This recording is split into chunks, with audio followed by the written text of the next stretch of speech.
Hello everyone welcome back to my YouTube channel.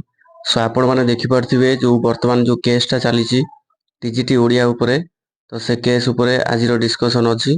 तो बहुत पिला मतलब क्वेश्चन कहते सार केस कौन हम आगू वीडियो करंतु आमर जॉइनिंग हम कि नहीं। तो से उपर आज वीडियोटी रहिबो।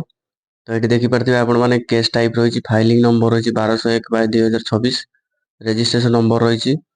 तो यहाँ तो आपण मैंने ऑलरेडी जानते यहाँ कि मैंने सब केस कर पेटिशनर किए रही आपण मैंने जानते एडवोकेट तांकर किए से रेस्पोंडेंट एंड एडवोकेट आपण मैंने जानते सब।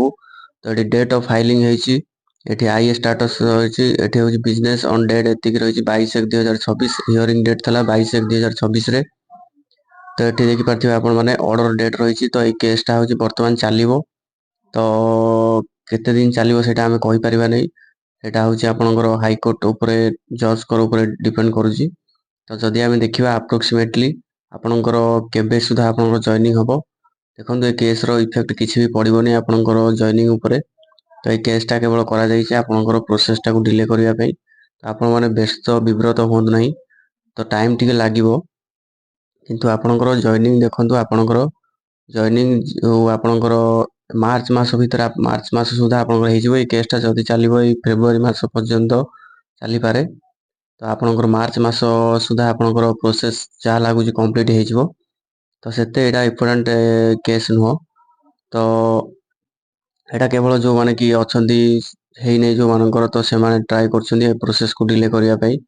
आपंकर एसएसबी टीजीटी भी जदि यहाँ भी जब डिले हो एसएसबी टीजीटी वैकेंसी आसबार भी डिले हम। तो ये जो केस जो मैंने कर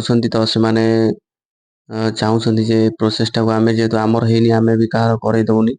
तो से भाया जमी कि पीटी केस आप देखिथे जमी आपंकर पीसीएमसी विजेड होता से भाया ये प्रोसेसटा रोचे। तो टिके डिले लगे आपंकर फाइनाल हाँपाई। सो आपण मैंने व्यस्त हूँ नहीं आपंकर हो देखो पलि आस आपंकर मार्च मास सुधा जॉइनिंग हो जहाँ लगुच जहाँ लगुच केसटा ये भितर फेब्रुआरी मास भितर आपंकर सर्ट आउट हो चांसेस रोज। सो यह आज video regarding LTR TGT Odia case details. So thank you for watching this video.